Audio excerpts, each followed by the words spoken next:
Imani Harper's hands trembled as she watched the security footage for the third time that week.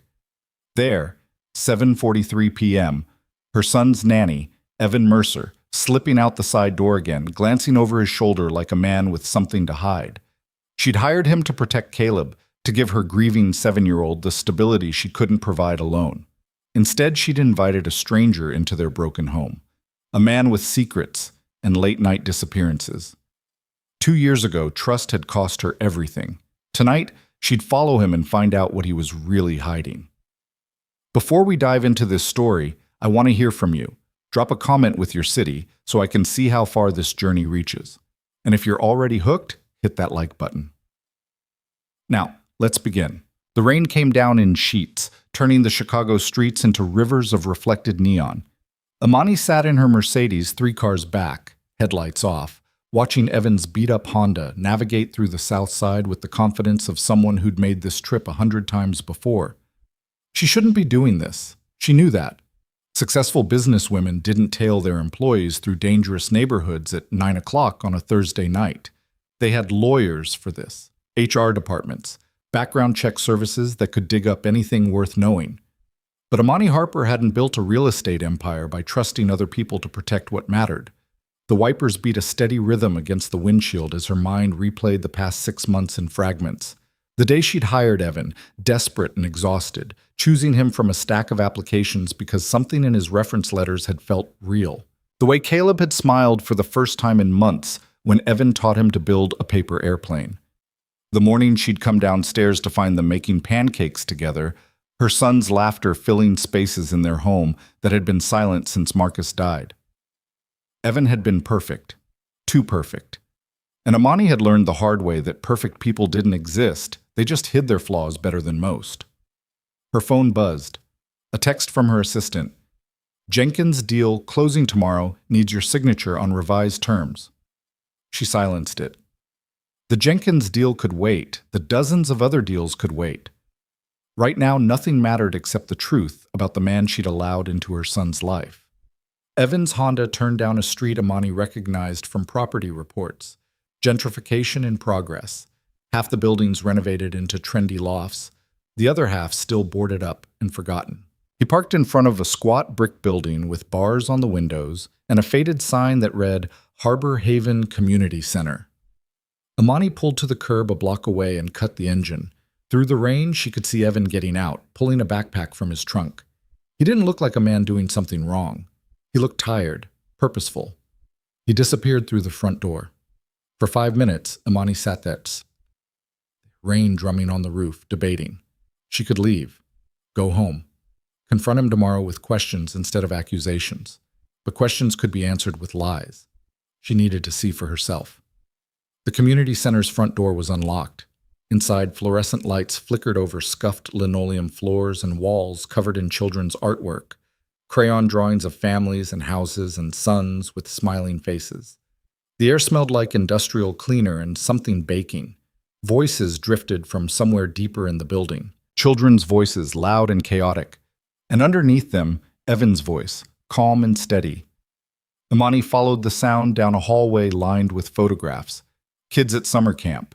Kids graduating. Kids holding up certificates and trophies with grins that looked hard-won. The voices led her to a large room that might have been a gymnasium once. Now it was divided into spaces. A reading corner with beanbags and bookshelves, a homework area with mismatched tables and chairs, an art station covered in paint and paper. And in the middle of it all, sitting cross-legged on the floor, was Evan. 5 children surrounded him, ranging from maybe 6 to 13. A little girl with braids sat pressed against his side, finger tracing words in a picture book. 2 boys argued over a chess game while Evan mediated with the patience of someone who'd heard this argument before. A teenage girl slouched in a beanbag nearby, pretending not to listen while Evan explained something about fractions to a boy who looked like he'd rather be anywhere else.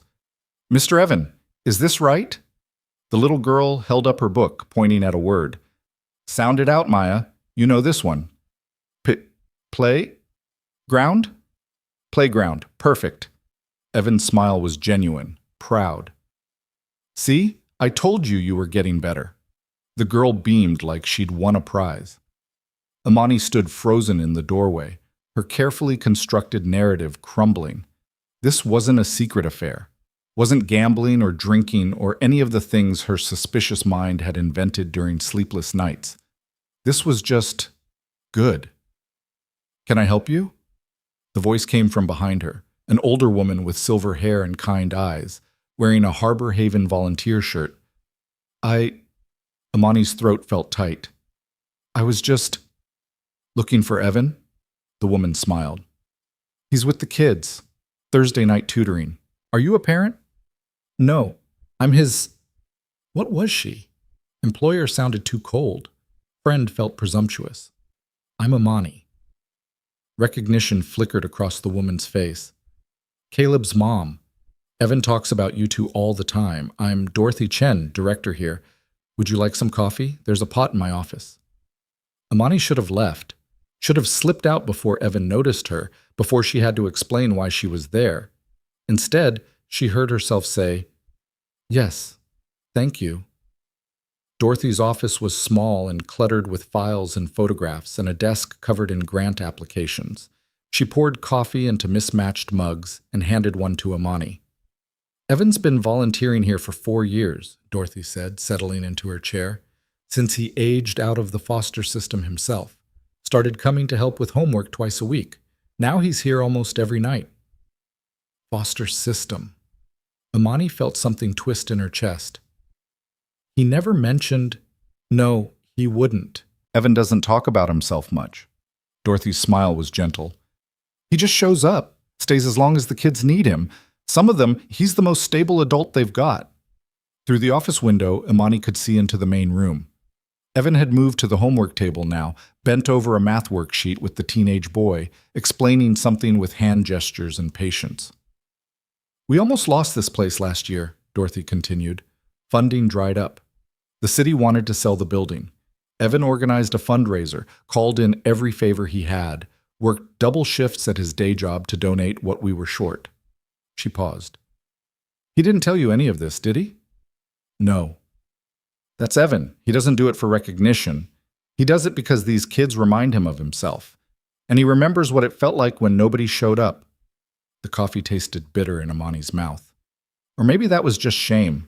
She'd spent weeks suspecting Evan of deception, building cases against his character in her mind, treating his kindness to her son as a mask for something darker, all because she'd forgotten how to recognize genuine goodness. "I should go," Amani said, standing abruptly. "I didn't mean to intrude." "You're not intruding. Stay. I'm sure Evan would love to see you." But that was exactly what Amani couldn't face. Evan's surprise, his questions about why she was there, the moment when he'd realized she'd followed him because she didn't trust him. "Tell him—" Amani hesitated. "Tell him I stopped by." She left before Dorothy could argue, walking quickly down the hallway toward the exit. Behind her, she could still hear the children's voices, Evan's laughter mixing with theirs. The rain had softened to a drizzle. Amani sat in her car for a long time, hands on the steering wheel, staring at nothing. Her phone buzzed again. Another text. Another deal. Another problem that money could solve. But this, what she'd just seen, what she'd almost destroyed with her suspicion, this couldn't be fixed with a check or a contract. She'd spent 2 years building walls around herself and Caleb, convinced that control equaled safety, vetting everyone who got close, monitoring, protecting. And in doing so, she'd nearly pushed away the one person who'd actually helped them heal. The next morning, Amani woke to the sound of Caleb's laughter drifting up from the kitchen. She checked her watch, 6:47 a.m. Evan always arrived at 7. She pulled on a robe and headed downstairs, following the smell of French toast. In the kitchen, Evan stood at the stove, spatula in hand, while Caleb sat at the counter telling an elaborate story about a dragon who was afraid of butterflies. Evan listened with the same attention he'd given those kids at Harbor Haven, asking questions, encouraging the narrative. "Morning," Evan said when he noticed her. His smile was easy, unsuspecting. "Coffee's ready. Caleb and I are conducting a very important scientific experiment about cinnamon ratios." "Too much cinnamon is gross," Caleb declared, "but too little is boring." "A delicate balance," Evan agreed solemnly. Amani poured coffee, her hands steadier than they'd been in weeks. Evan, can we talk? After breakfast? Something flickered in his expression. Concern, maybe, but he just nodded. Of course. They waited until Caleb was settled in the living room with cartoons and his French toast. Then Amani led Evan to her home office and closed the door. He stood by the window, waiting, patient as always. I need to apologize, Amani said. The words felt rusty in her mouth.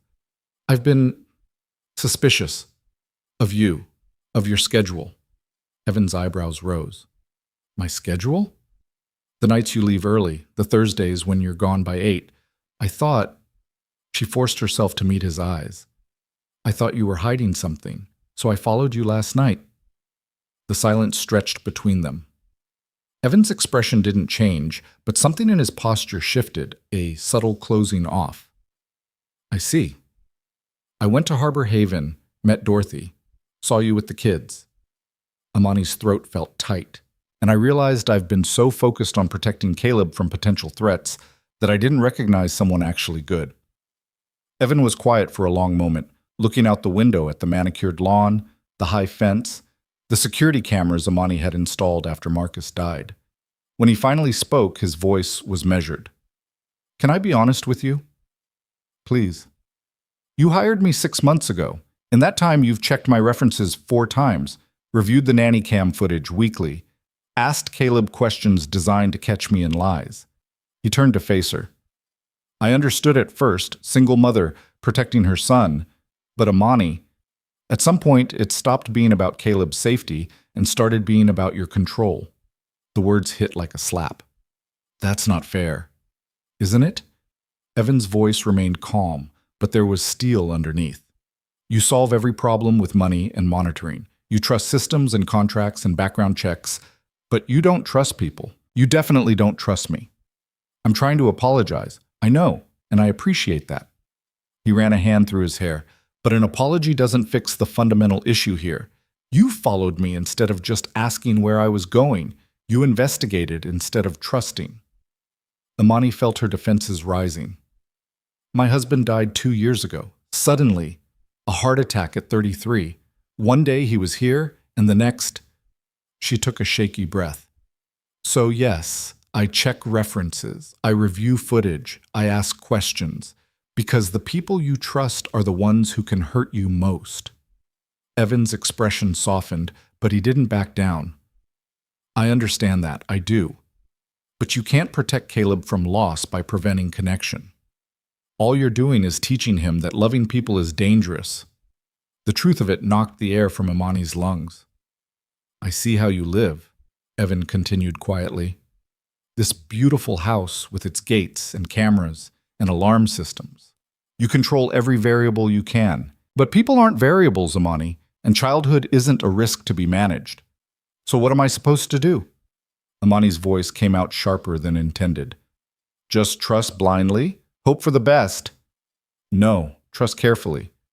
Trust people who earn it, but actually trust them. He met her eyes. I've been here 6 months. I've shown up every day.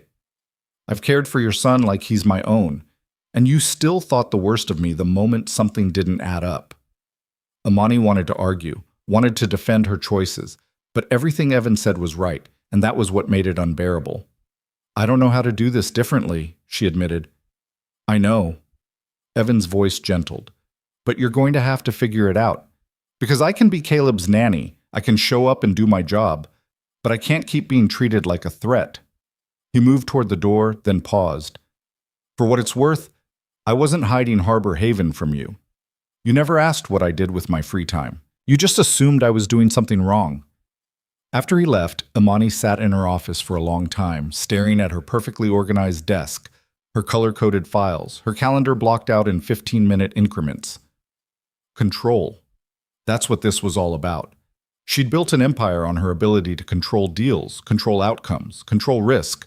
But Evan was right. People weren't deals. And love, real love, required vulnerability she'd forgotten how to access. That evening, after Evan had gone to Harbor Haven and Caleb was asleep, Amani did something she hadn't done in 2 years. She called her therapist. Dr. Reeves answered on the third ring. Imani, it's been a while. I know. I thought I was handling things. And now? Imani looked around her empty living room, expensive furniture, professional decorator, everything perfectly arranged and completely lifeless. Now I think I've been hiding. They talked for an hour. Dr. Reeves asked the questions Imani had been avoiding, about grief, about fear, about the difference between protecting and controlling. You've built walls so high, even you can't see over them, Dr. Reeves said gently. And yes, walls keep threats out, but they also keep life out. After the call ended, Imani sat in the silence of her perfect house and let herself feel everything she'd been holding back for 2 years. The rage at Marcus for dying, the terror of raising Caleb alone, the exhaustion of being strong every single day, and underneath it all, the loneliness. She'd convinced herself that independence meant strength, that needing no one made her powerful, but maybe it just made her alone. The next few weeks passed in careful politeness. Evan did his job perfectly, arrived on time, cared for Caleb, maintained professional boundaries, but the easy warmth between them had cooled to something formal and distant. Caleb noticed. Is Mr. Evan mad at you? He asked one night at bedtime. Imani smoothed his hair back. Why do you think that? He doesn't smile as much. And you're both weird now, like you're pretending. Children saw everything adults tried to hide. We had a disagreement, Imani said carefully. Sometimes that happens between grown-ups. Are you going to fire him? No, baby. Why would you think that? Caleb's eyes were too knowing for 7 years old. Because you fire everyone. The words landed like stones. That's not true. Mrs. Patterson and Rosa and that lady who helped with the garden, Caleb counted on his fingers. You always find reasons they're not good enough. Imani felt something crack inside her chest. Caleb, I don't want you to fire Mr. Evan. He's nice. He listens. He doesn't try to fix everything all the time like you do. It should have hurt. Instead, it felt like truth finally breaking through. I'm not going to fire him, Imani promised. I promise. After Caleb fell asleep, Imani sat on his bedroom floor, thinking about the people she'd pushed away over the years. The assistants who'd made small mistakes, the contractors who'd missed deadlines, the friends who'd wanted more emotional availability than she could offer. She'd told herself she had high standards, that she was protecting her peace, but maybe she'd just been protecting her isolation. Thursday night came again. Imani watched from her office window as Evan's Honda pulled out of the driveway at 7:45, right on schedule. This time, she didn't follow. Instead, she opened her laptop and searched for Harbor Haven's website. It was basic, clearly built by volunteers with outdated photos and a donation button that probably didn't see much traffic. The Our Mission page talked about serving foster children and at-risk youth, providing tutoring, mentorship, and a safe space for kids who had nowhere else to go. There was a photo gallery. Imani clicked through, seeing Evan in several shots, helping a kid with homework, setting up for a holiday party, teaching a group of teenagers to cook. In every photo, he looked the same way he looked with Caleb, present, patient, real. She found the donation page and stared at the goal, $50,000 to cover operating costs for the year. They'd raised $12,000. Imani could write a check for the full amount without blinking, could save the place with a single signature. But she'd learned something these past few weeks. Money was the easy part. Showing up was harder. She closed the laptop and sat in the dark, thinking. Friday morning, Evan arrived to find Imani waiting in the kitchen with coffee and a question that had taken her all night to formulate. Tell me about Harbor Haven, she said. Not because I'm investigating. Because I want to know. Evan hesitated, clearly surprised. Then slowly, he sat down. He told her about aging out of foster care at 18 with $200 in a garbage bag full of belongings. About the caseworkers who'd tried their best but were overwhelmed. About the group homes where kids learned to survive instead of thrive. Harbor Haven was the first place that felt like it cared about more than just keeping us alive, he said. Dorothy actually remembered my birthday, asked about school, noticed when I was struggling. He wrapped his hands around his coffee mug. So when I finally got stable, got a degree, got my life together, I wanted to give that back. Why didn't you tell me? Because it's not about recognition. And honestly, he met her eyes. I didn't think you'd understand. Your whole world is about success and achievement. These kids, most of them are just trying to survive until adulthood. There's no metrics for that. No ROI. The assessment stung because it was accurate. You're right, Imani said. I've spent so long measuring value in terms of productivity and profit that I forgot about the things that actually matter. Evan didn't respond, just waited. I want to do better, Imani continued. Not just apologize, actually do better. I'm going back to therapy, working on the control issues, learning to trust. That's good. Evan's voice was careful. For you and for Caleb. And I want to help with Harbor Haven. Not just money, though I can do that too, but actually help. Volunteer, show up. Now Evan looked genuinely surprised. You want to volunteer? If you'll let me. If Dorothy will have me. Imani took a breath. I'm not good at this yet. Trusting, being vulnerable. But I'm trying to learn. For the first time in weeks, Evan smiled, really smiled. Okay, he said. Thursday nights, 6 to 9. We always need people for tutoring. I'll be there. Bad. The following Thursday, Imani found herself walking through Harbor Haven's doors with a stomach full of nerves and no idea what she was doing.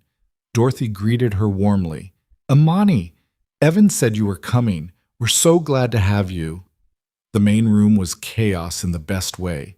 Kids everywhere, energy pinging off the walls, volunteers trying to maintain some semblance of order. We'll start you with one-on-one tutoring, Dorothy said. This is Tasha. The girl who looked up was maybe 13 with straightened hair and an expression that said she trusted no one. Her math worksheet was blank. I'm not stupid, Tasha said before Imani could speak. I just don't get it. Imani sat down across from her. Okay, show me what you don't get. For the next hour, Imani learned that tutoring a defensive teenager was nothing like closing real estate deals. Every question was a negotiation. Every explanation met with skepticism. Why does this even matter? Tasha demanded after Imani explained fractions for the third time. I'm not going to college. I'm not doing anything that needs math. Why aren't you going to college? Tasha's laugh was bitter. Yeah, right. With what money? And anyway, kids like me don't do college. Kids like you? Foster kids, system kids. Tasha's voice was flat, reciting facts. We age out, get minimum wage jobs, hope we don't end up homeless. That's the statistics. Imani saw herself in that moment, saw every wall she'd built, every person she'd kept at distance, every time she'd chosen safety over connection. What if the statistics are wrong? She said quietly. Tasha looked at her like she was naive. They're not. They could be. For you. Something flickered across Tasha's face, hope quickly buried. You don't know me. No, but I know statistics aren't destiny, and I know that giving up guarantees failure, but trying at least gives you a chance. It was the kind of thing motivational speakers said, corporate platitudes. But watching Tasha's expression shift from hostility to cautious consideration, Imani realized truth didn't care about cliches. Fine, Tasha muttered. Explain fractions again, slower this time. By the end of the session, Tasha had completed half her worksheet. It wasn't much, but it was more than nothing. Across the room, Imani could see Evan with the little girl, Maya, reading together in the beanbag corner. He looked up, caught Imani's eye, and smiled. She smiled back. For the first time in 2 years, Imani felt like she was doing something that mattered in a way that couldn't be measured or monetized. She felt useful, real, human. As Imani walked to her car that night, Dorothy caught up with her. How was your first day? Harder than I expected, Imani admitted. But good, Dorothy smiled. That's the thing about this work. It's not about having all the answers. It's about showing up consistently and caring genuinely. The kids can tell the difference.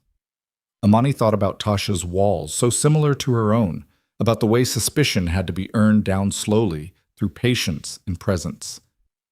I'd like to come back next week, she said. If that's okay, we'd love to have you. Driving home through the city lights, Imani felt something unfamiliar settling in her chest.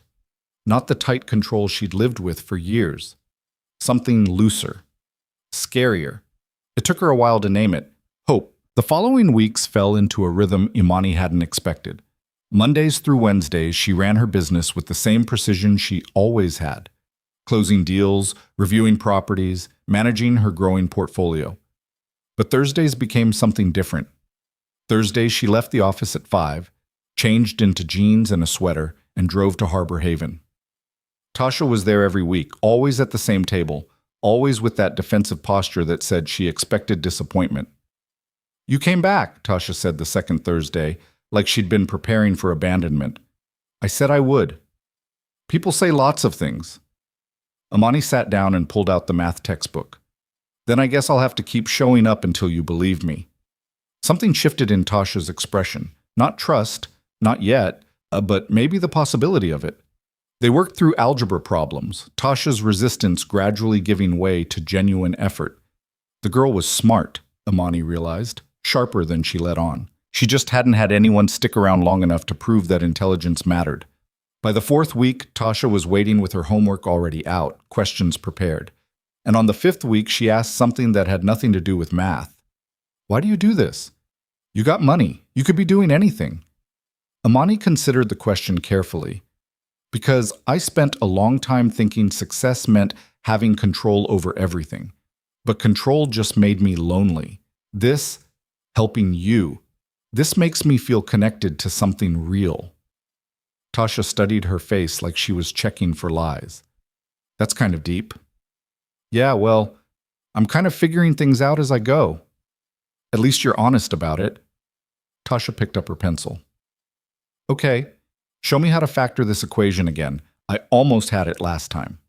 Across the room, Evan worked with a group of younger kids on a science project involving baking soda volcanoes. Imani caught his eye and he gave her a small nod. Acknowledgement, maybe approval. Their conversations had warmed slightly since she'd started volunteering, but there was still a distance between them that hadn't existed before her suspicions. She was trying to rebuild that bridge. Slowly, carefully.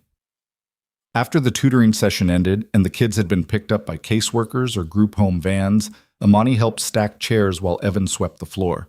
They worked in comfortable silence until Dorothy poked her head in.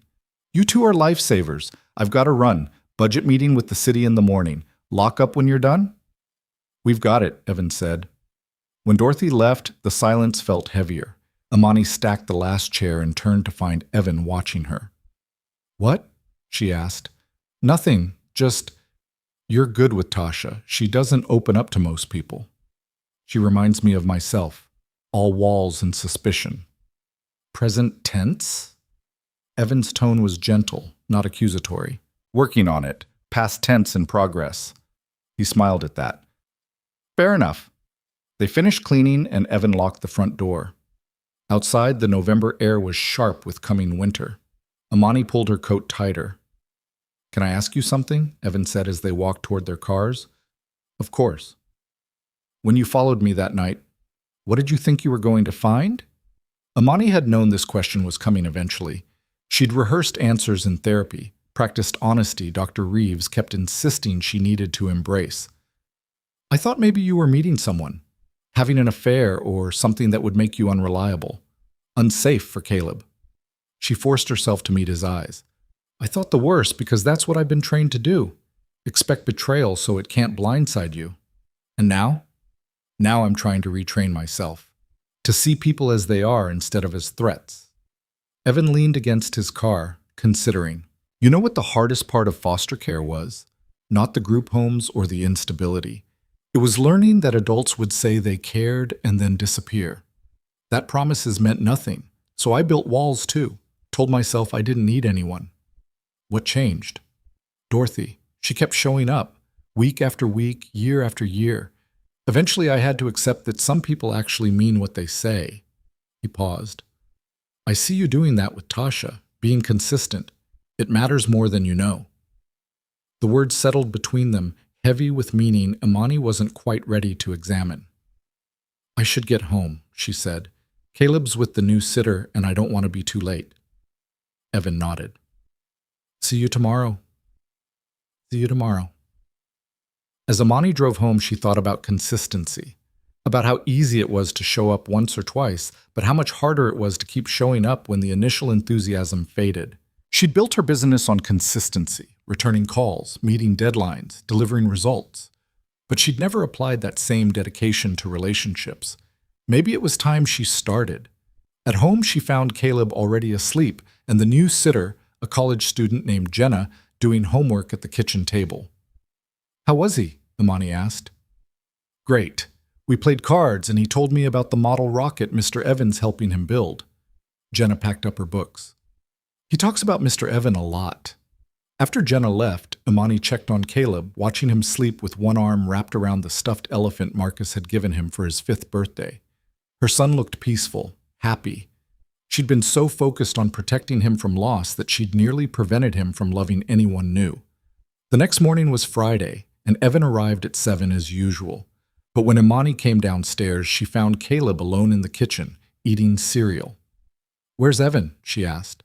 He got a phone call and went outside. He looked worried. Imani's first instinct was alarm, the old patterns wanting to activate, suspicion rising like muscle memory. She forced herself to take a breath and wait. Evan came back in 5 minutes later, his expression tight. Everything okay? Imani asked. He hesitated, then seemed to make a decision. That was Dorothy. Harbor Haven's landlord just raised the rent, 30% increase. We have 60 days to come up with the difference or we lose the building. How much? $15,000, on top of what we're already struggling to cover. Evan ran a hand through his hair. We'll figure it out. We always do. I just need to... I'll cover it. Evan looked at her sharply. What? The $15,000. I'll write a check today. Imani, no. You can't just... I can. And I want to. She kept her voice steady, trying to explain without sounding condescending. This isn't about control or buying my way into your trust. It's about resources. I have them. Harbor Haven needs them. Let me help. It's not that simple. It actually is. You're making it complicated because you think accepting help means owing someone. But sometimes help is just help. Evan stared at her, conflict playing across his face. I need to talk to Dorothy. This is her decision, not mine. Of course, talk to her, then let me know. The rest of the day felt suspended in tension. Evan was polite but distracted, clearly wrestling with something larger than money. When he left that evening, Imani felt the distance between them like a physical ache. That night, her phone rang, Dorothy's name on the screen. Imani? Evan told me about your offer. I meant it, whatever you need. Dorothy's voice was warm but careful. That's incredibly generous. And believe me, we need it. But I want to make sure you understand what you're getting into. This isn't a one-time fix. Harbor Haven runs on a shoestring budget. We're always one crisis away from closing. Then maybe it's time to build a better foundation. Not just a one-time donation, a real partnership. The idea had been forming since that morning, gaining clarity as Imani spoke. What if I helped with fundraising? Set up a proper development strategy? I know people with money who might care about this if someone asked them the right way. The silence on the other end lasted long enough that Imani thought the call had dropped. You'd do that? Dorothy finally asked. If you'll let me. We'd be incredibly grateful. Dorothy's voice cracked slightly. These kids, they deserve better than constant uncertainty. If you can help give them that, then yes, absolutely yes. After they hung up, Imani sat in her dark office, looking at the city lights beyond her window. She'd made million-dollar deals with less emotion than this single phone call had generated.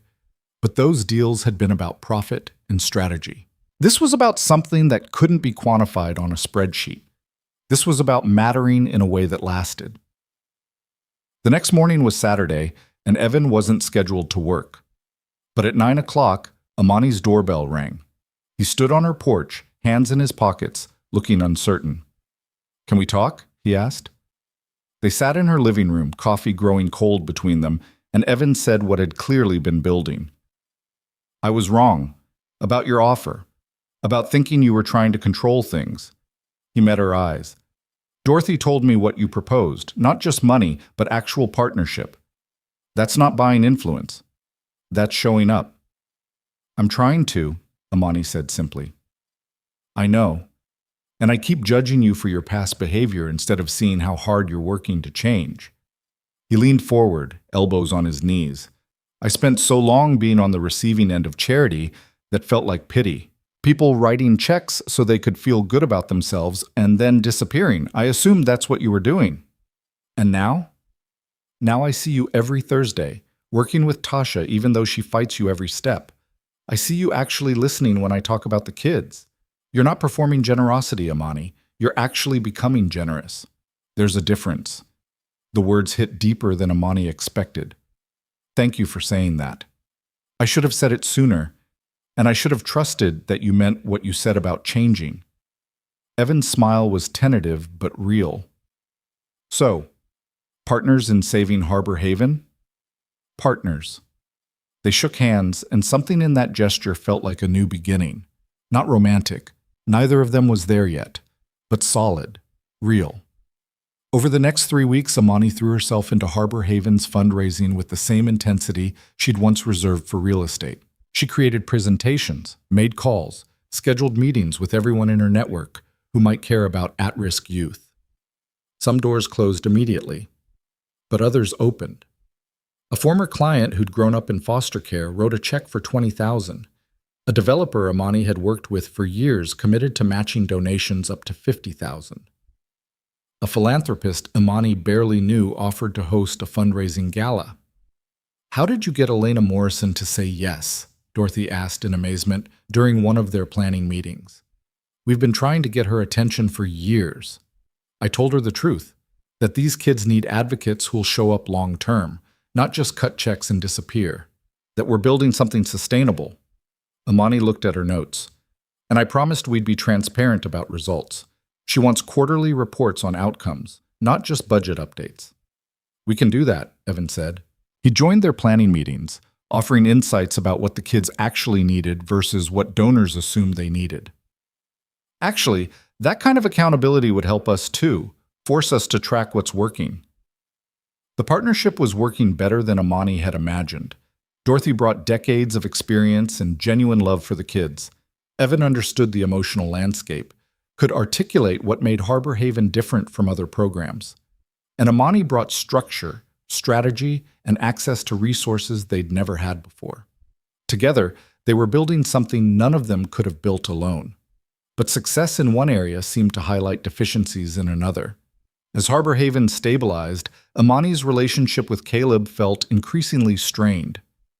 You're always working, Caleb complained one night when she missed his school concert because of a last-minute donor meeting. Even when you're home, you're on your computer doing Harbor Haven stuff. The accusation stung because it was accurate. Amani had simply replaced one form of work with another. You're right, she said. I'm sorry. I got so focused on helping other kids that I wasn't paying attention to my own. I liked it better when you didn't help anyone and we just watched movies together. The honesty was brutal and necessary. Amani canceled her meetings the next day and spent it entirely with Caleb. They went to the science museum, ate too much junk food, talked about nothing important. It felt frivolous compared to fundraising work. But watching Caleb laugh, seeing him relax in a way he hadn't in months, Amani realized this was actually the most important work she could do. That evening, while Caleb was in the bath, Evan stopped by to drop off some files. He seems happy, Evan observed, watching Caleb through the doorway, building elaborate soap sculptures. We played hooky today. Just the two of us. Good. Evan's approval was clear. You've been spread pretty thin lately, says the man who works a full-time job, volunteers 20 hours a week, and somehow still has energy left over. I'm not raising a 7-year-old who lost his father. The reminder settled between them, heavy with shared understanding. They'd both lost things that couldn't be recovered. Both built walls to prevent future loss. And now they were both trying, imperfectly, to live more openly. Can I ask you something personal? Amani said. Sure. Do you ever want kids of your own? A family? Evan was quiet for a moment, watching Caleb play. I used to think I didn't, Told myself I'd seen too much dysfunction to risk creating it myself. But lately, he trailed off, something vulnerable crossing his face. Lately, I think maybe the right people make it less scary. The words hung there, weighted with implications neither of them was ready to address directly. He loves you, Amani said quietly. Caleb, he talks about you constantly. You're the most stable male presence he's had since Marcus died. I love him too. He's an amazing kid. Evan met her eyes. You're doing a good job with him, Amani, even when you're figuring things out. After Evan left, Amani sat on the couch thinking about family, about how she'd been so focused on preserving the memory of what she'd lost that she hadn't noticed what was trying to grow in its place. Thursday came again, and Amani arrived at Harbor Haven to find Tasha waiting with an expression Amani had never seen before: excitement. I got a B, Tasha announced, shoving her math test across the table. An actual B, not a pity grade or extra credit or anything. I earned it. Pride swelled in Amani's chest. Tasha, this is incredible. You've been working so hard. Don't make it weird, Tasha interrupted, but she was smiling, really smiling. I just wanted you to know, since you're the one who's been helping and stuff. I'm proud of you. Yeah, well, Tasha's defenses came back up slightly. It's just one test. It's proof you can do this, that you're as smart as I've been telling you. They worked through that week's homework, but something had shifted. Tasha asked questions without the defensive posture, laughed at Amani's terrible jokes, even mentioned casually that her caseworker said she might be placed with a long-term foster family after the holidays. They seem okay, Tasha said, trying to sound indifferent. Got a daughter my age. Said they want to meet me next week. That's wonderful. Maybe. Or maybe they'll change their minds like everyone else. But there was hope underneath the cynicism, fragile but present. After tutoring, while cleaning up, Dorothy pulled Amani aside. I need to tell you something. The gala next month? It's already raised more money than we usually see in a year. Corporate sponsors, individual donors, people I've never even heard of saying yes because you asked them. Dorothy's eyes were bright. You've given us a future, Amani, a real one. We've built it together. No, you catalyzed it. Before you, we were surviving week to week. Now we're planning, growing, dreaming about what we could do with actual resources. Dorothy squeezed her hand. Thank you doesn't cover it, but thank you. Walking to her car that night, Amani felt something she'd been chasing her whole life without knowing it. Not success in the traditional sense, she'd had plenty of that, but purpose. The bone-deep satisfaction of making a difference that would outlast her. She was halfway home when her phone rang, Evan's name on the screen. Hey, she answered. Everything okay? Yeah, He paused. I was thinking about what you said about Caleb, and I wanted to tell you that being part of his life, part of both your lives, it means everything to me. Amani's breath caught. Evan, I'm not saying this to pressure you or make things weird. I just wanted you to know. You and Caleb, you've become family to me. The first real family I've had since I was a kid. The vulnerability in his voice made Amani's chest ache. You're family to us too. They hung up and Amani sat in her parked car, heart racing, finally admitting what she'd been refusing to acknowledge for months. She was falling in love with Evan Mercer. Not because he was perfect or because he'd saved her son from grief, but because he'd challenged her to become better, to tear down walls and build bridges, to show up consistently even when it was hard. He'd seen her at her worst, suspicious, controlling, afraid, and hadn't walked away. Instead, he'd held up a mirror and asked her to do better. And she had. The realization was terrifying and exhilarating in equal measure, because loving someone meant risking loss again, meant trusting that the joy outweighed the potential pain. Amani drove home slowly, thinking about risk and reward, control and surrender. About how the things worth having always required vulnerability she'd spent years avoiding. At home, she found Caleb and the sitter building a fort out of couch cushions. Her son's laughter filled the house with light. This was what mattered, not the empire she'd built or the deals she'd closed, this moment, this love, this fragile, beautiful life they were creating together. And maybe, just maybe, there was room for Evan in that future too. The admission sat heavy in Amani's chest for days, unspoken but present in every interaction. She found herself noticing things she'd overlooked before. The way Evan's eyes crinkled when he laughed with Caleb. The careful attention he paid when she talked about work. The comfortable silences that had replaced their earlier tension. Every small moment felt charged with meaning she didn't know how to articulate. Dr. Reeves noticed immediately during their next session. "You're different today," the therapist observed, more present but also more anxious. Amani twisted her hands in her lap. "I think I'm developing feelings for Evan." "You think or you know?" "I know, and it terrifies me." Dr. Reeves leaned forward slightly. "What specifically terrifies you?" "All of it. Loving someone again means they can leave, die, disappear. And this is even more complicated because he works for me. He's Caleb's nanny. If things go wrong, I don't just lose a relationship, I lose stability for my son. Those are real concerns, but Imani, you've already let him into your life, into Caleb's life. The vulnerability exists whether you acknowledge your feelings or not."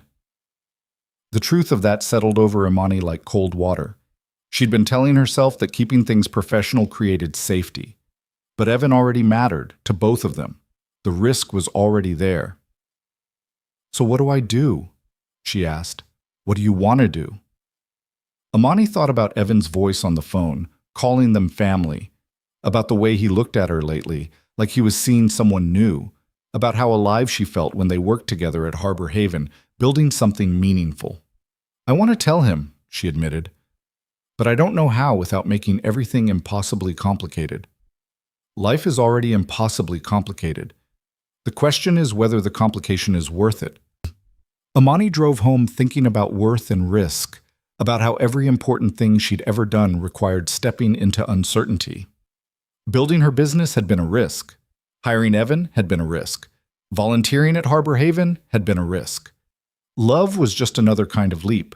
But before she could figure out how to take it, the decision was made for her.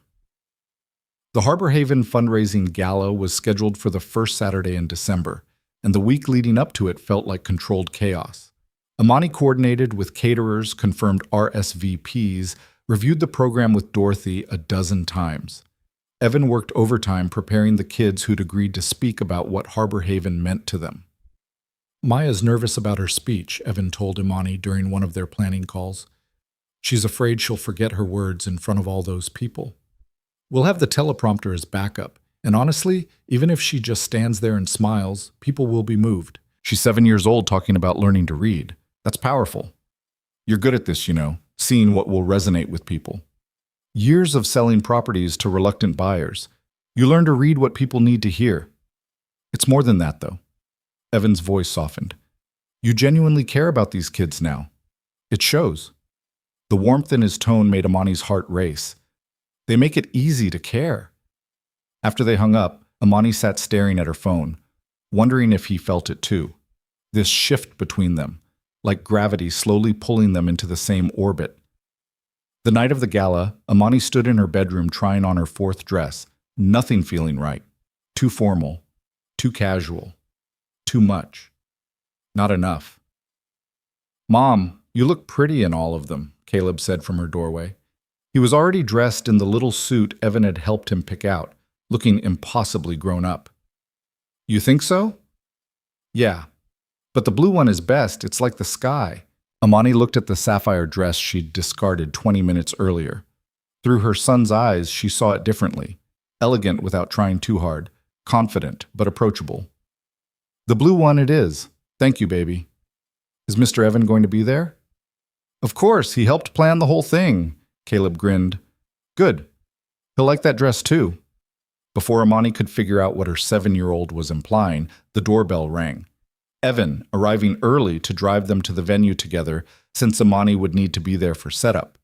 She came downstairs to find him in the entryway wearing a charcoal suit that fit him better than anything she'd seen him wear, talking to Caleb about the rocket they were building. He looked up when she descended, and something in his expression made her breath catch. "You look beautiful," he said simply. "You clean up pretty well yourself." "Mr. Evan, I told her the blue dress was the best one," Caleb announced proudly. You have excellent taste, buddy. Evan's eyes hadn't left Amani's face. Should we go? The venue was a restored historic building downtown, all soaring ceilings and elegant architecture. Dorothy was already there, directing volunteers, looking radiant in a burgundy gown that made her silver hair shine. "Oh, you three look wonderful," she gushed, pulling them into quick hugs. "This is really happening. I keep thinking I'll wake up and it'll all be a dream." "It's real," Amani assured her, "and it's going to be amazing." The next 2 hours were a blur of final preparations. Amani checked seating arrangements while Evan ran through the program with the kids who'd be speaking. Caleb helped Maya practice her speech, the two of them giggling together in a corner. Then the guests began arriving, and the room filled with Chicago's philanthropic elite. Business leaders and old money families, celebrities and politicians, all dressed in their finest. Imani worked the room with practiced ease, making introductions, telling Harbor Haven's story, watching donations climb on the digital tracker displayed at the entrance. But she kept finding Evan in the crowd, their eyes meeting across the room, something electric passing between them. Dinner was served, speeches were made. Maya delivered her remarks with Evan standing in the wings for support, her small voice carrying through the sound system as she talked about how Mr. Evan taught her that reading could take you anywhere. There wasn't a dry eye in the room. Tasha spoke next, her teenage cynicism stripped away as she described what it meant to have a place that believed in her future. When she finished, she looked directly at Amani and mouthed, "Thank you." The donation tracker climbed past $200,000. Dorothy gave the closing remarks, thanking everyone who'd made the evening possible, but especially Amani Harper, whose vision and dedication had transformed Harbor Haven's future. The applause was thunderous. Amani stood reluctantly, accepting recognition she hadn't sought, feeling exposed under all those eyes. But then she saw Evan, clapping with everyone else, his expression full of pride and something deeper, something that looked a lot like love. After dinner, a jazz band started playing and people moved to the dance floor. Amani was talking with a donor about corporate matching when she felt a hand on her elbow. "May I?" Evan asked. She excused herself and let him lead her to the dance floor. His hand settled at her waist, hers on his shoulder, and they moved together with an ease that felt both natural and charged. "You did good tonight," Evan said quietly. "Dorothy's right. You changed everything." "We did it together. You, me, Dorothy, the volunteers, Amani. Accept the compliment." She smiled. "Fine. I did good." "You did great." He pulled her slightly closer. "Can I tell you something?" Her heart hammered. "Yes. When you first hired me, I thought you were the most uptight, controlling person I'd ever met. Everything scheduled, everything monitored, everything managed. That's not much of a compliment so far. Let me finish. Watching you these past few months, seeing you challenge yourself, tear down your own walls, show up for kids who have nothing to offer you except gratitude, it's been incredible. You're not who I thought you were. You're better." Amani's throat felt tight. "Evan, I know this is complicated. I know I work for you, and there are 1,000 reasons this is a bad idea, but I can't keep pretending I don't feel what I feel." His eyes searched hers. "I'm falling in love with you, Imani. Maybe I already have." The words hung between them, the music and crowd fading to background noise. Imani felt like she was standing on the edge of something vast and terrifying. "I'm scared," she whispered. "I know. Me too. If this goes wrong, it might, or it might go incredibly right." His hand tightened on her waist. "But I'm tired of living like the worst-case scenario is the only scenario. Aren't you?" She was.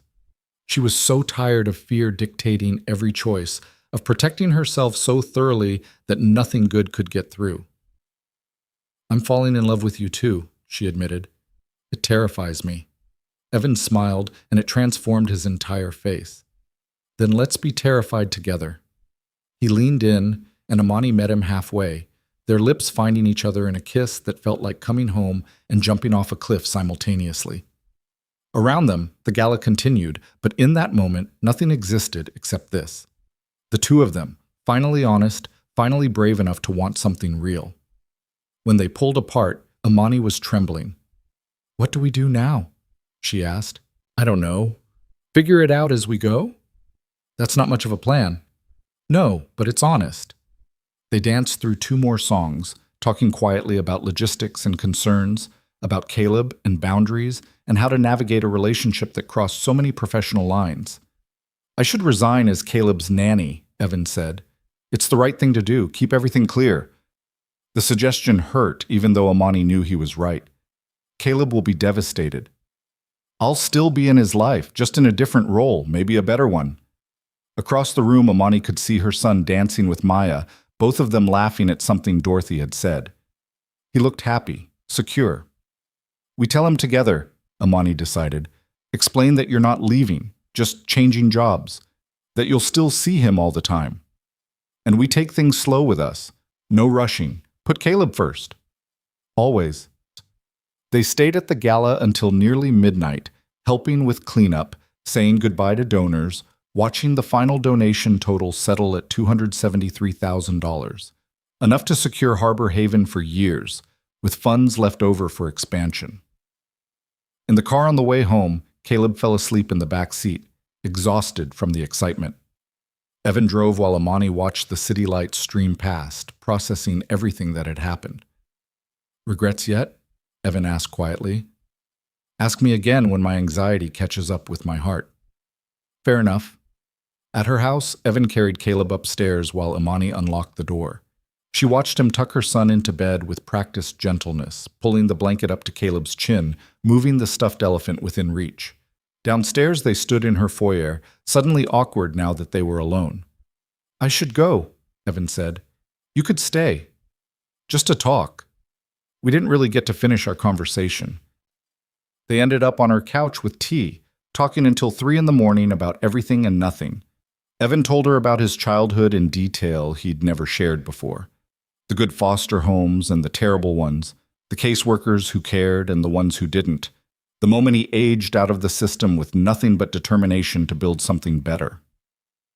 Amani told him about Marcus. Really told him, not the sanitized version she usually offered. About their college romance and quick marriage. About building a business together. About the morning she'd found him collapsed in their bedroom. How the paramedics had tried for 40 minutes to restart his heart while she'd held Caleb in another room, lying that Daddy would be okay. I convinced myself that if I controlled everything, I could prevent that kind of pain again, she said. That if I monitored every variable, nothing could blindside me. But control is just another kind of cage. I'm learning that, slowly. Evan took her hand. We'll learn together, both of us figuring out how to trust again. When he finally left, the sky was starting to lighten with dawn. Amani went upstairs and checked on Caleb, still sleeping peacefully, then collapsed into her own bed with her heart full of too many emotions to name. She'd taken the leap. Now she just had to trust that the landing wouldn't destroy her. The next morning, Caleb woke her at 9 with questions about the gala and pancakes, and when could he see Maya again. Amani made breakfast while fielding his enthusiastic recap of the entire evening, watching her son radiate joy in a way he hadn't since before Marcus died. Mr. Evan was really happy last night, Caleb observed, syrup dripping from his fork. He kept smiling at you. Amani's heart skipped. Did he? Like this. Caleb demonstrated an exaggerated lovesick expression that was both ridiculous and uncomfortably accurate. Caleb, I think he likes you. Likes you. There was no point in denying it. Kids saw everything. Would that bother you if Mr. Evan and I liked each other that way? Caleb considered this seriously, chewing his pancake. Will he still build rockets with me? Of course. And read before bed? That might change a little. He might not be your nanny anymore, but he'd still spend time with you. Just differently. Why wouldn't he be my nanny? How to explain professional boundaries to a 7-year-old? Because when adults date, it gets complicated if one of them works for the other. So Mr. Evan would get a different job, but he'd still be around a lot, maybe even more than before. Caleb processed this, his face scrunching in concentration. Finally, he said, Okay, as long as he doesn't forget about me. Amani pulled him into a hug. Baby, no one could ever forget about you. You're unforgettable. Mom, you're squishing me. That's what moms do. That afternoon, Evan came over and they told him together, the three of them sitting in the living room with the kind of careful honesty that felt both terrifying and necessary. "So Mr. Evan and I have something to tell you," Amani started. Caleb looked between them. "You're dating, I already know." Evan blinked. "How did you—" "I'm 7, not dumb. You guys were being all weird at the gala. Plus, Mom asked me this morning if I'd be okay with it." "And are you?" Evan asked. "Okay with it?" "Yeah, but you still have to build the rocket with me." "Absolutely. In fact, I was thinking we could launch it next weekend. Your mom too, if she wants." "Can we really?" Caleb's eyes went wide. "You said we had to wait until it was finished." "It's almost finished, and I think we've waited long enough for good things." The words were directed at Caleb, but Evan's eyes were on Amani, and she understood the deeper meaning. They'd both waited long enough, protecting themselves from potential pain. Maybe it was time to choose potential joy instead. Over the next 2 weeks, they navigated the transition carefully. Evan gave his official resignation as Caleb's nanny, though he stayed on during the search for his replacement. Amani hired a young woman named Patricia, who'd worked in early childhood education for a decade. Someone competent and kind, but distinctly not Evan. "I like her," Caleb admitted after Patricia's first day. "But she doesn't know how I like my sandwiches cut." "She'll learn," Amani assured him. "Give her time." Meanwhile, Evan accepted a full-time position at Harbor Haven as Director of Youth Programs, a role Dorothy had been trying to create for months. The gala's success had finally made it financially possible.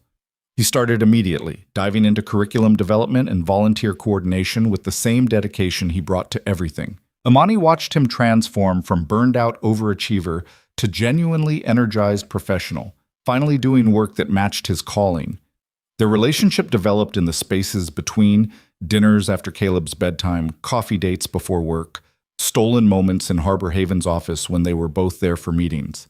They were careful, almost excessively so, both of them hyper-aware of Caleb's needs and the delicacy of what they were building. "We're being ridiculous," Evan said one night after they'd said goodnight on Amani's porch for the third time, neither of them wanting to push too far too fast. "We're 30-year-olds acting like teenagers afraid of their parents. We have a 7-year-old who lost his father. We should be careful." "Careful, yes, but not scared." Evan cupped her face in his hands. "I'm not going anywhere, Amani. This isn't a trial run for me." "How can you be sure? We've only been actually dating for 2 weeks. I've been falling for you for months. The dating is just making it official." She kissed him then, deep and thorough, letting herself believe that maybe, just maybe, this could actually work. Thursday came, and Amani arrived at Harbor Haven to find Tasha waiting with news. "The placement worked out," Tasha said, trying to sound casual but failing to hide her excitement. "The Johnsons want to keep me, like, for real. They're talking about adoption and everything." Amani felt tears spring to her eyes. "Tasha, that's incredible." "Yeah, well, don't get all emotional about it." But Tasha was smiling. "I just wanted to tell you, since you've been helping me and stuff, the Johnsons are cool. They actually listen. And they got me my own room, like, my own room that's just mine." The wonder in her voice, that something as simple as personal space felt like a miracle, broke Imani's heart and put it back together simultaneously. "You deserve that. You deserve all of it. Mrs. Johnson wants to meet you. Said anyone who got me to care about math must be some kind of miracle worker." They laughed together, and Amani felt the full weight of what they'd built here. Not just a tutoring program or a fundraising success. Real relationships, real change. After tutoring ended, Dorothy pulled Amani aside. "I have a proposition for you. Now that we have sustainable funding, I want to expand. Create a mentorship program that pairs successful professionals with our kids long-term. One-on-one relationships that last beyond crisis intervention." Dorothy's eyes were bright. "Would you consider joining our board officially, helping us build this?" "Dorothy, I'm not a nonprofit expert. You're exactly what we need. Business acumen, fundraising connections, and genuine care for these kids. Plus you understand what it means to build something sustainable." Dorothy squeezed her hand. "Think about it?" Amani thought about it for approximately 3 seconds. "Yes, absolutely yes." That night, telling Evan about Dorothy's offer, she felt something click into place. This wasn't just volunteering anymore. This was purpose. a calling she'd never expected but couldn't imagine refusing. "You're going to be incredible," Evan said, pulling her close. They were in her kitchen, Caleb asleep upstairs, finally allowing themselves the intimacy they'd been carefully rationing. "Watching you with these kids, seeing how much you've grown, I'm so proud of you. I'm proud of us, of what we're building together." Speaking of building together, Evan pulled back slightly, suddenly nervous. "I was thinking, maybe it's time we told people about us. Not just Caleb and Dorothy, but actually told people." "You mean like publicly?" "I mean like going on an actual date where we don't hide in dark restaurants 40 minutes from your house. Like introducing each other as partners, not just colleagues." He searched her face. "Unless you're not ready for that." Amani thought about fear and control, about walls and bridges, about how she'd spent 2 years protecting herself from exactly this kind of vulnerability. "I'm ready," she said. "I'm terrified, but I'm ready." Evan's smile could have lit the entire city. "Yeah? Yeah." He kissed her with the kind of certainty that made Amani believe, for the first time since Marcus died, that love didn't have to end in loss. That maybe, if she was brave enough to risk her heart again, she might actually get to keep it this time. Their first public date was dinner at a restaurant in Amani's neighborhood, a place she'd been dozens of times for business lunches. Walking in with Evan felt entirely different, his hand on the small of her back, the hostess seating them at a table for two by the window, instead of her usual corner booth where she conducted negotiations. "You okay?" Evan asked after they ordered, watching her fidget with her napkin. "I keep waiting for someone I know to walk in and ask questions. And if they do, then I tell them the truth, that I'm on a date with someone who makes me happy." She forced herself to relax, meeting his eyes. "That feels more terrifying than any business deal I've ever closed. Because business deals don't require your heart." "Exactly." The food came and they talked about everything except the weight of what they were doing, falling into the easy rhythm they'd developed over months of working together. Evan told her about a new kid at Harbor Haven, a 10-year-old named Marcus who was struggling with reading comprehension, and Amani felt her throat tighten at the name. "What?" Evan asked, immediately noticing her reaction. "That was my husband's name. Marcus." Evan's expression softened. "I didn't know. We can call him something else if it's too hard." "No, it's okay. Actually, it's kind of perfect, like a reminder that life continues, that names don't have to be monuments to grief." She told him then, really told him, about the guilt she'd carried, feeling like moving forward meant betraying Marcus's memory, like happiness was somehow disloyal to what they'd shared. "He'd want you to be happy," Evan said gently. "From everything you've told me about him, he loved you too much to want you frozen in grief." "I know. Intellectually, I know that. But knowing and feeling are different things." "They are. But you're feeling it now, right? That it's okay to want this?" Amani looked at him across the table, this man who'd challenged her to be better, who'd shown up consistently even when she'd given him every reason to walk away, who loved her son like his own. "I'm feeling it," she said. "Finally." They were finishing dessert when someone did recognize her. Richard Chen, a developer she'd worked with for years, stopping by their table with his wife. "Amani, I didn't know you came here. Jennifer and I just finished at the theater." Richard's eyes moved to Evan with polite curiosity. "I don't think we've met." Amani felt Evan tense slightly beside her, waiting for her to define them. This was the moment. She could introduce him as a friend, a colleague, keep things vague and safe. Instead, she smiled and said, "Richard, Jennifer, this is Evan Mercer, my boyfriend."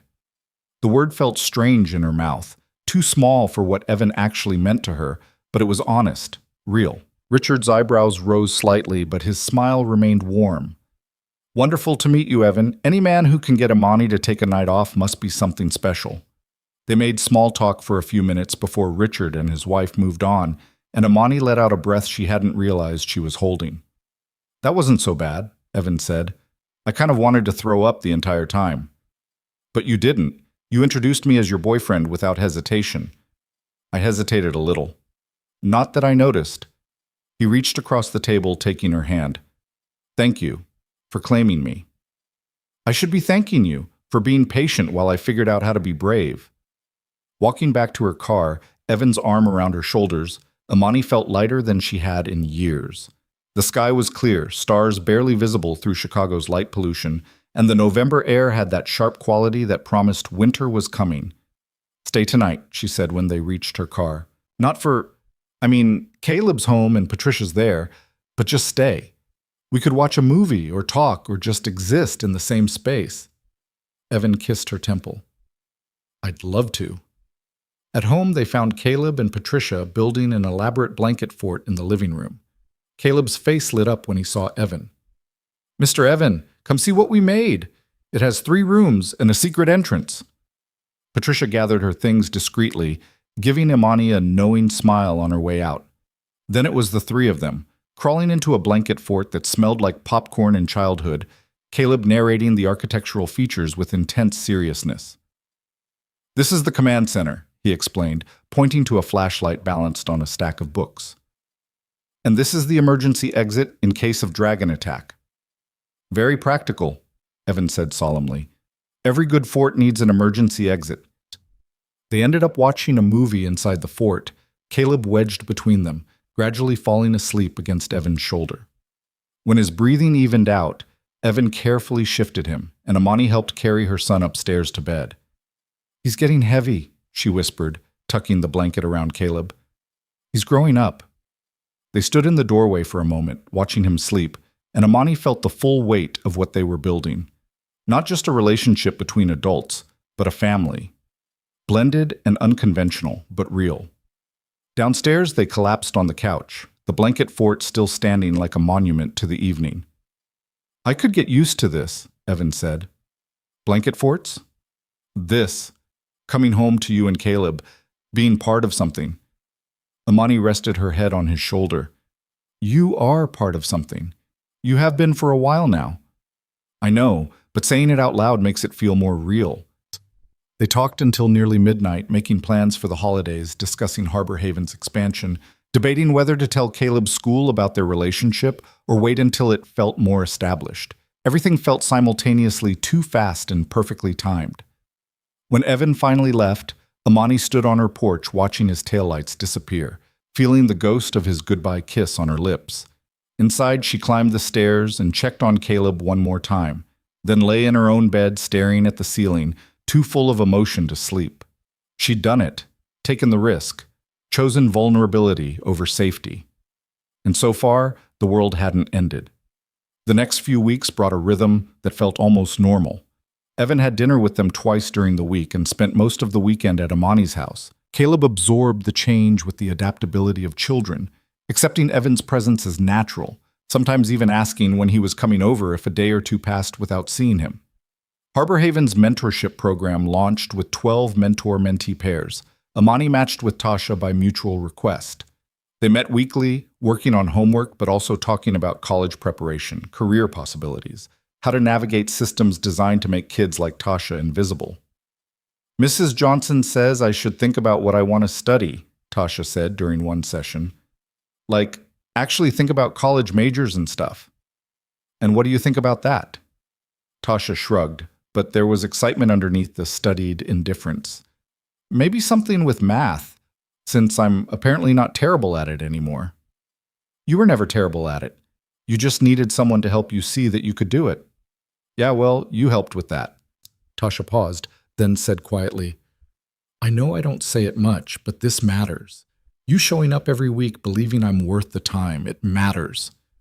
Imani felt tears prick her eyes. "You've always been worth the time, Tasha.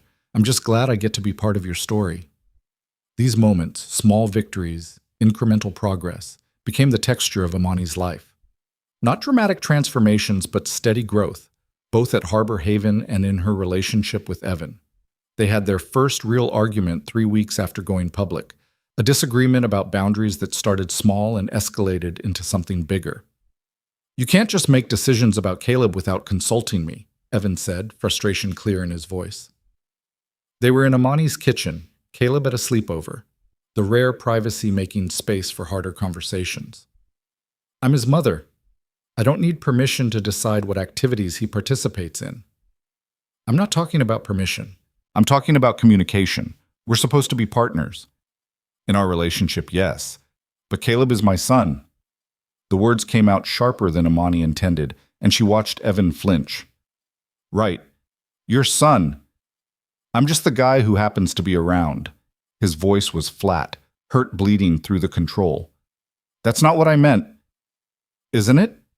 Because every time we get close to actually blending our lives, you pull back. Remind me of the boundaries. Make sure I know my place. Imani felt her defenses rising. That's not fair. I'm trying to protect him, to make sure he doesn't get attached to someone who might not stay. Someone who might not stay? I've told you 100 times I'm not going anywhere. But you keep treating this like it's temporary, like I'm temporary. The accusation hit hard because it held truth. Despite everything, Imani was still protecting herself, still keeping Evan at a certain distance just in case. I'm scared, she admitted, her voice breaking.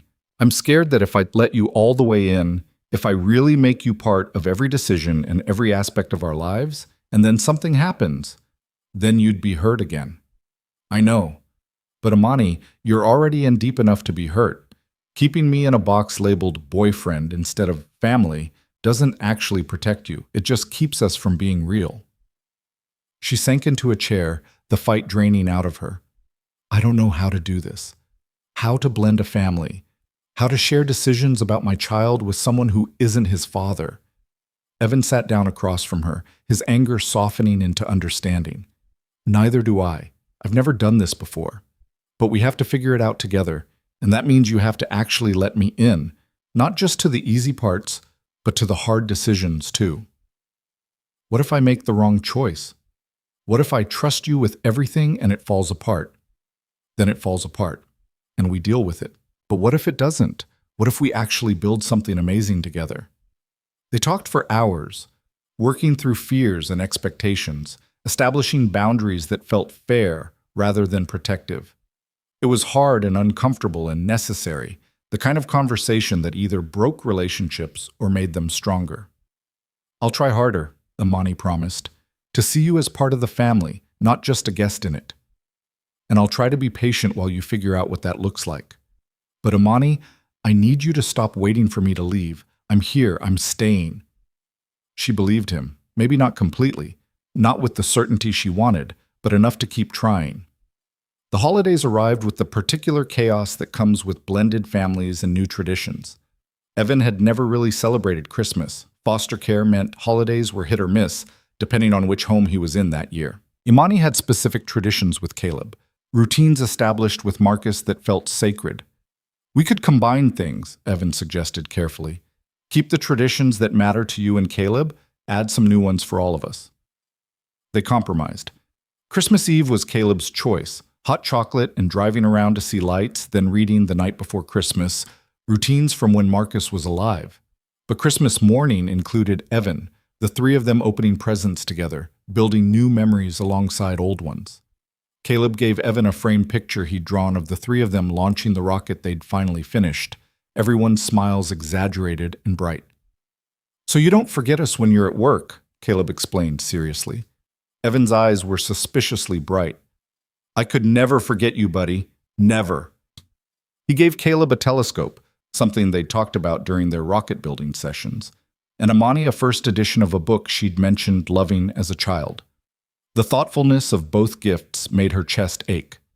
She'd gotten him a leather messenger bag for work, practical and professional, but also a photo album she'd compiled of the past 6 months, pictures from Harbor Haven, snapshots of him and Caleb, moments she'd captured when he wasn't looking.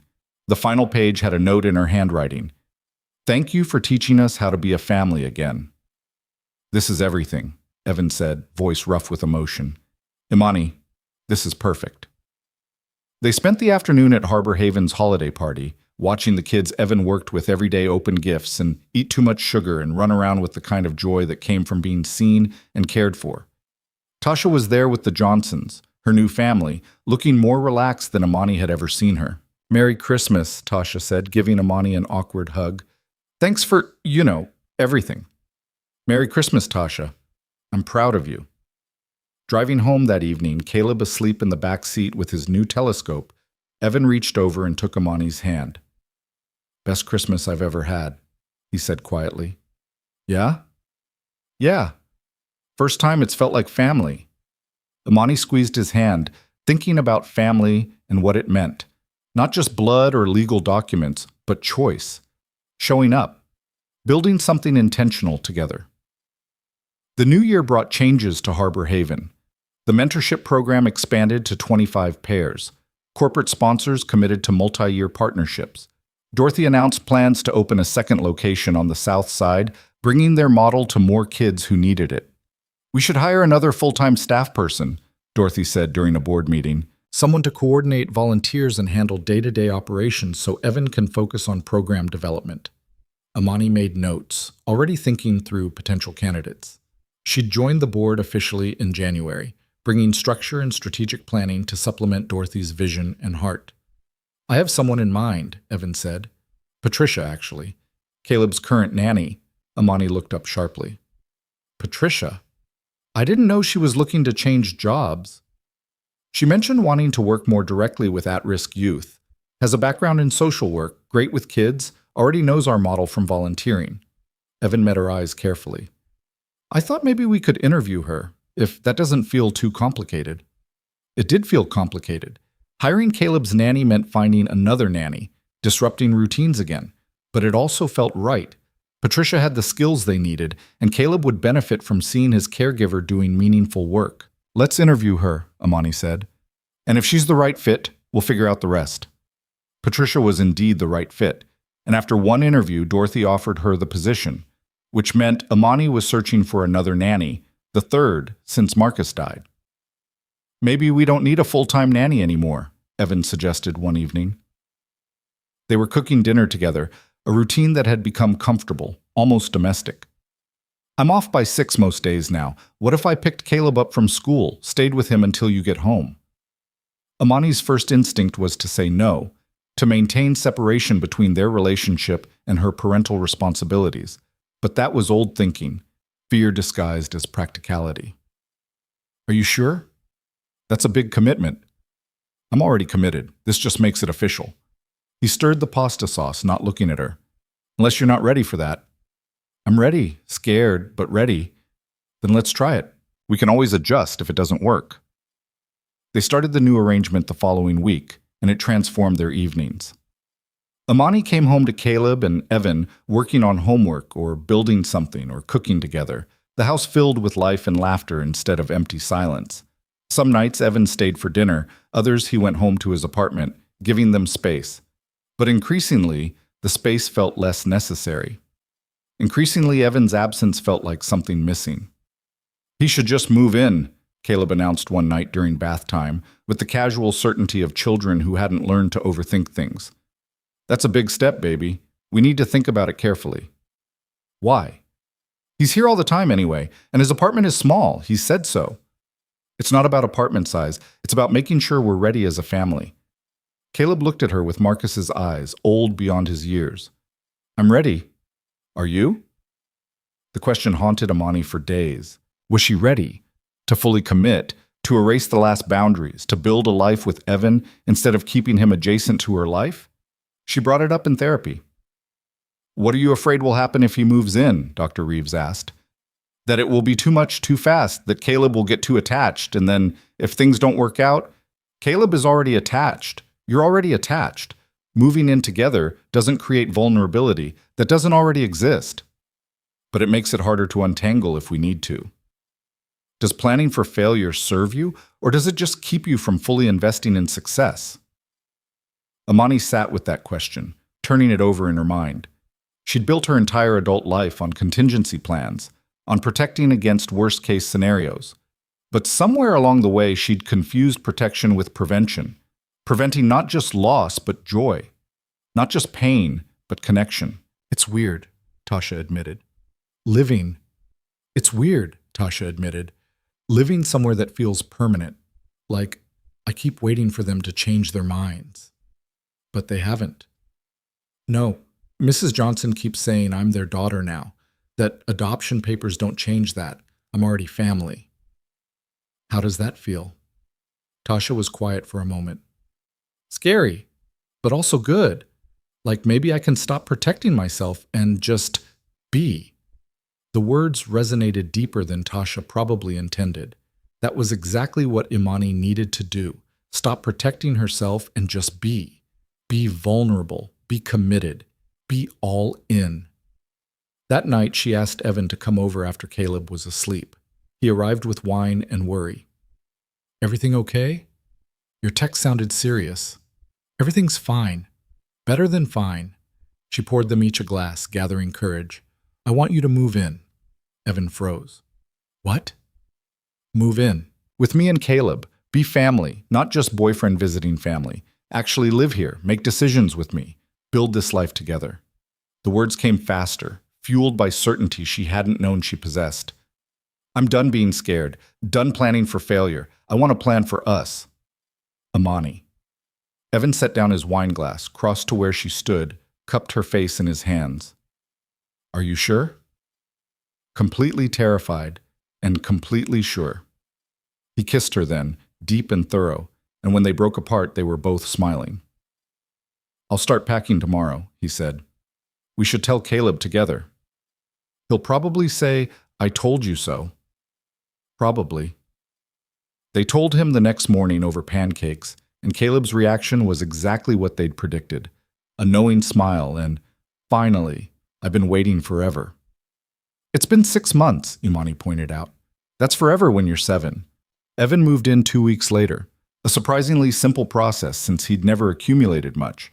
A lifetime in foster care had taught him to travel light. But watching him unpack his clothes into her closet, arrange his books on her shelves, put his toothbrush in the bathroom they'd share, Imani felt the significance of every small action. This was permanence, commitment, family. "Regrets yet?" Evan asked, echoing his question from months ago. "Ask me in 10 years. Deal." The first month of living together brought adjustments neither of them had anticipated. Small things, mostly. Evan's habit of leaving coffee cups on every available surface, Imani's need for the kitchen to be spotless before bed, the way they both reached for the thermostat with different ideas about comfortable temperature. But also bigger things, like how to discipline Caleb when he acted out, whose turn it was to handle school conferences, what it meant to make decisions as a unit instead of as individuals consulting each other. "I didn't realize how set in my ways I was until someone else was living in them," Imani admitted to Dr. Reeves during a session. "That's normal. You've been running your household solo for 2 years. Sharing control requires practice." "Evan's so patient with me, even when I'm being unreasonable about things like how the dishwasher should be loaded." Dr. Reeves smiled. "And are you being unreasonable about the dishwasher?" "Completely, but there's a right way, and he's not doing it."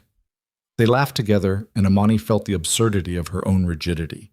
She'd spent months learning to let go of control in big ways, trusting Evan with Caleb, letting people into her life, building Harbor Haven as a collaborative effort.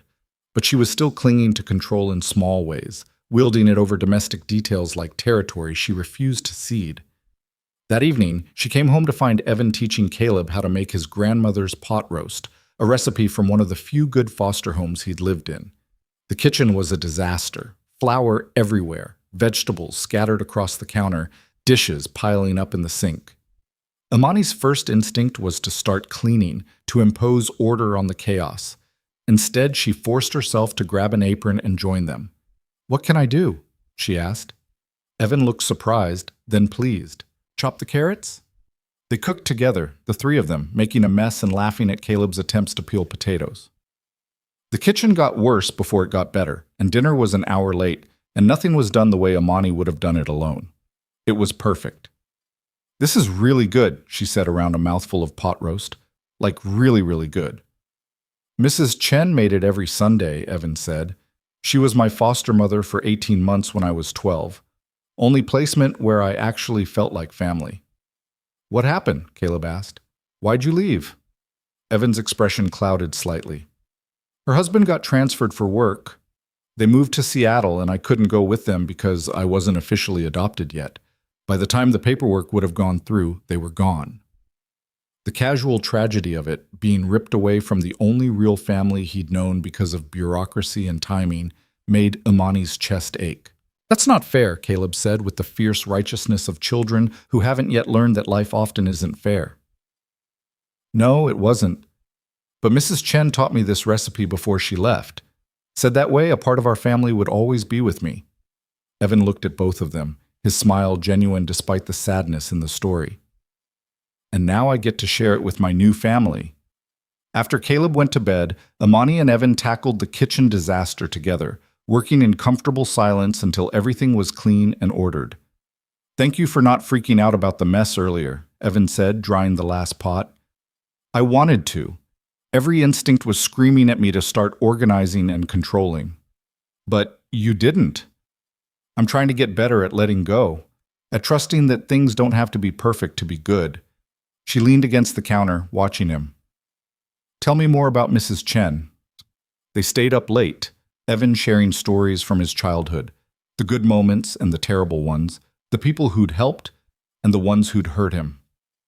Amani listened, understanding more deeply why he worked so hard at Harbor Haven, why consistency and showing up mattered so much to him.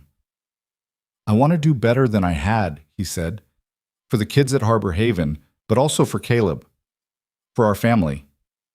Our family. The words settled into Amani's heart like a promise.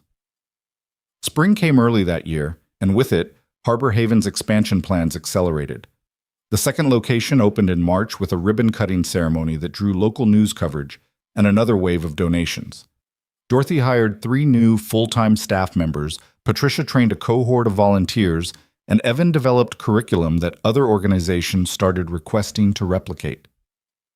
We're becoming a model, Dorothy said during a board meeting, her voice filled with wonder. People are calling from other cities, wanting to know how we built this. Amani looked around the table. Dorothy's vision, Evan's heart, the volunteers who showed up week after week, the board members who provided expertise and connections. This was what happened when people chose to show up consistently, when resources met genuine care. We should document our process, she suggested. Create a toolkit other communities can use. Maybe even offer training. The idea took off, and within weeks they were planning a regional conference for youth development professionals. Amani coordinated logistics with the same precision she brought to real estate deals, while Evan designed workshops focusing on relationship-based mentorship. Tasha, now thriving with the Johnsons and maintaining a steady B average, agreed to speak on a youth panel about what made Harbor Haven different. It's the people who don't give up on you, Tasha said during a planning meeting, her teenage cynicism replaced with something that looked like hope. Everyone says they care, but Harbor Haven people actually show up, like every week, even when you're difficult. Especially when you're difficult, Imani added, and Tasha grinned. The conference in May drew over 200 attendees from 6 states. Watching Evan present to a packed room, articulating the philosophy they'd developed together, Imani felt pride that had nothing to do with her own accomplishments. This was his calling, fully realized. He'd gone from burned-out nanny to director of a program changing lives, and she'd gotten to witness the transformation. During a break, a woman approached Imani, introducing herself as a foundation director from Milwaukee. We've been looking for models like Harbor Haven, she said. Relationship-based, sustainable, actually moving the needle on outcomes.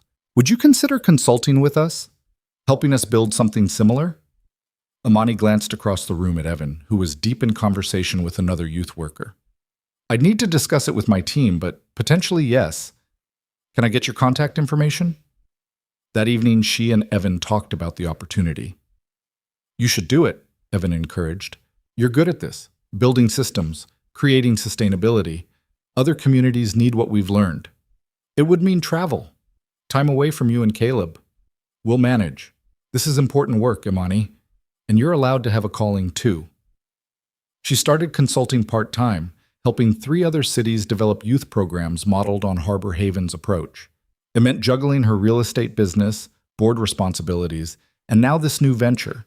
But for the first time, the juggling felt purposeful rather than just busy. Summer brought Caleb's 8th birthday, celebrated with a party at Harbor Haven that included kids from the program alongside Caleb's school friends. Watching them all play together, foster kids and children from stable homes, different backgrounds united by cake and games, Imani felt the full weight of what they'd built. Maya, now 8 herself and reading at grade level, gave Caleb a book she'd checked out from the library. "Mr. Evan says you like space," she said shyly. "This one's about astronauts." "Thank you." Caleb's enthusiasm was genuine. "Want to see my telescope? It's in my room." They ran off together, and Amani watched them go, thinking about connection and belonging, about how Harbor Haven had become woven into the fabric of their family life. "You did this," Dorothy said, appearing at her elbow. "All of this. The expansion, the resources, the impact. You catalyzed everything. We did it together, all of us." "Yes, but you were the catalyst, the one who chose to show up even when it was uncomfortable, who turned suspicion into partnership." Dorothy squeezed her arm. "I'm grateful Evan has you, that all of us do." That night, after the party ended and the house was quiet, Amani found Evan on the back porch, looking at the stars. "Penny for your thoughts?" she asked, settling beside him. "Just thinking about how different my life is now than I ever imagined it could be. A year ago, I was working 3 jobs, barely keeping Harbor Haven afloat, going home to an empty apartment every night." He turned to look at her. "Now I have meaningful work, a family, a home. It feels almost too good to be real." "It's real, we're real. I know. But sometimes I still can't quite believe it." He took her hand. "I love you, Amani.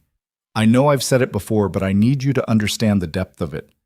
You didn't just change my circumstances. You changed who I am, made me believe I deserved good things." Amani felt tears prick her eyes. "You changed me too. Challenged me to tear down walls I didn't even know I'd built. To trust again." They sat in comfortable silence, watching the stars, and Amani thought about trajectory. How a single decision to follow Evan that rainy night had set in motion everything that came after. How suspicion had transformed into trust, fear into love, isolation into family. In August, Evan got a call that changed everything. He'd been approved to receive a leadership award from a national youth development organization, recognizing his work at Harbor Haven. The ceremony was in Washington, D.C., and he was allowed to bring 2 guests. "Obviously you and Caleb," he said when he told Amani. "I mean, if you want to come. I know it's a weekday and you'd have to miss work."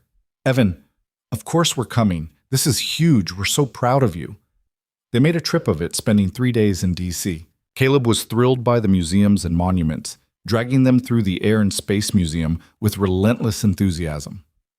The award ceremony was elegant and formal, and watching Evan accept recognition for work he'd poured his heart into, Amani felt overwhelming pride. But the best part was after, when they were back at the hotel and Caleb was asleep, and Evan pulled out a small velvet box. Amani's heart stopped. "This wasn't how I planned to do this," Evan said, suddenly nervous in a way she'd never seen him.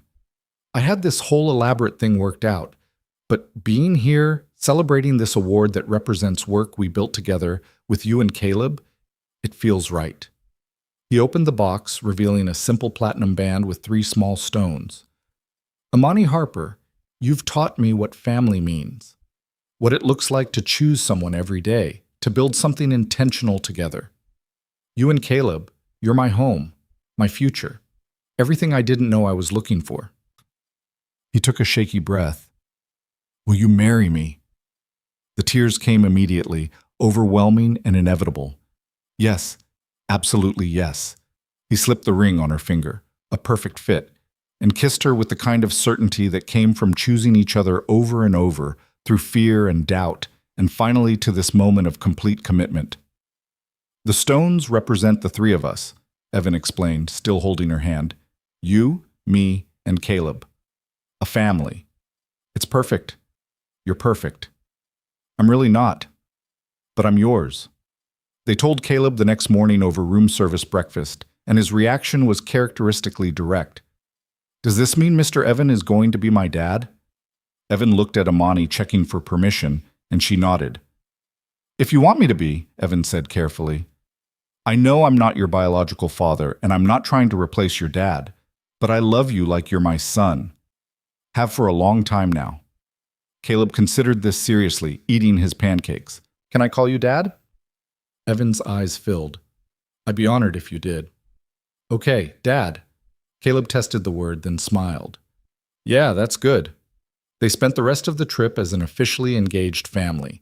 And flying home, Amani looked at Evan and Caleb sleeping in their seats beside her, thinking about how completely her life had transformed. How the woman who'd hired a nanny out of desperate necessity had found a partner who challenged her to become better.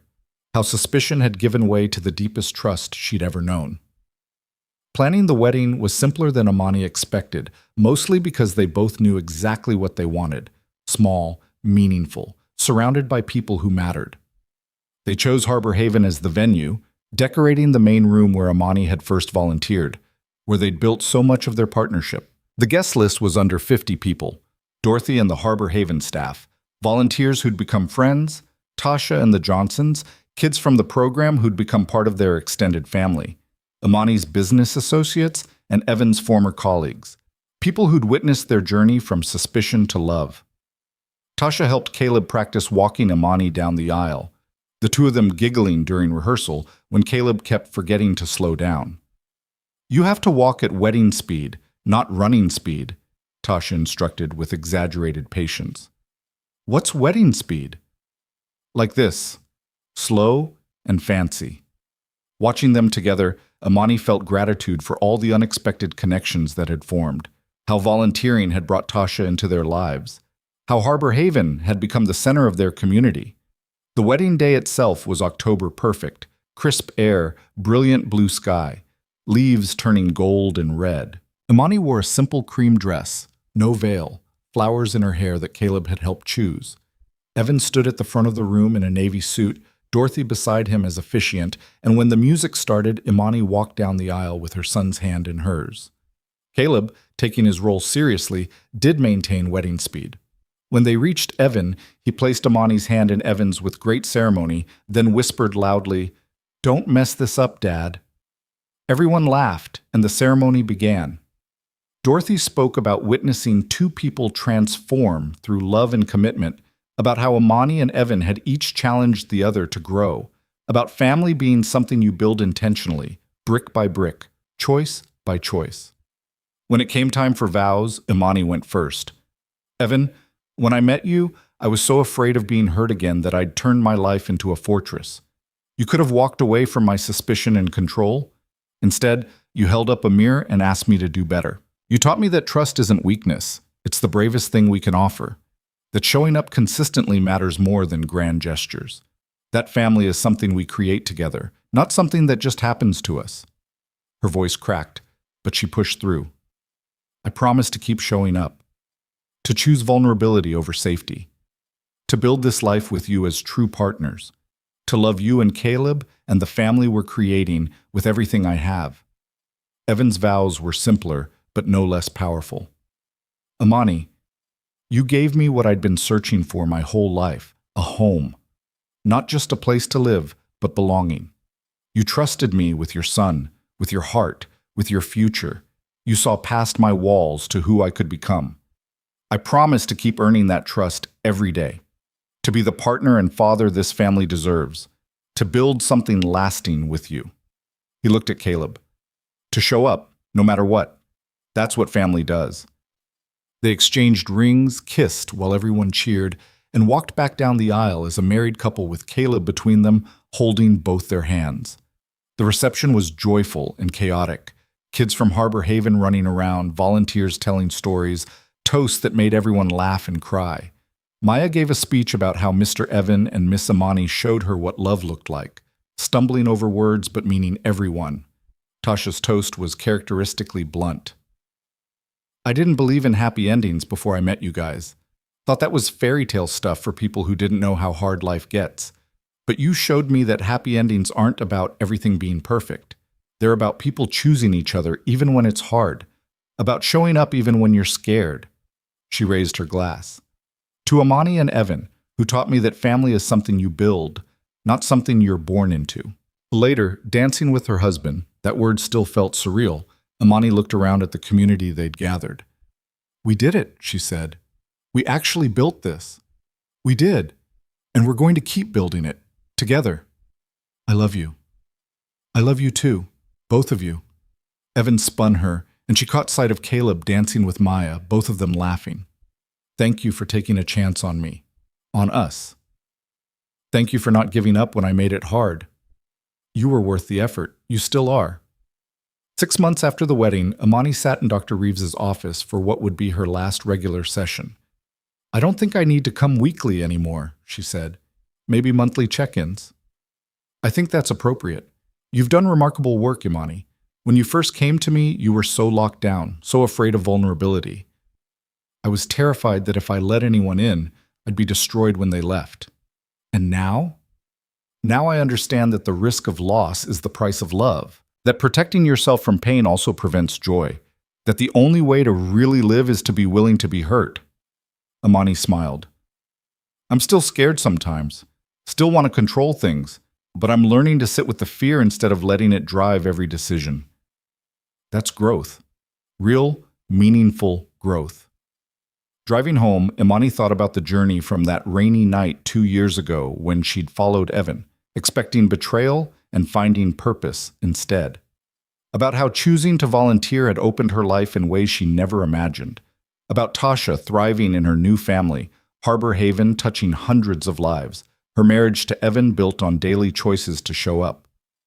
At home, she found Evan and Caleb in the backyard working on a new project, a treehouse this time, ambitious and probably beyond their skill level, but approached with the same enthusiasm as the rocket.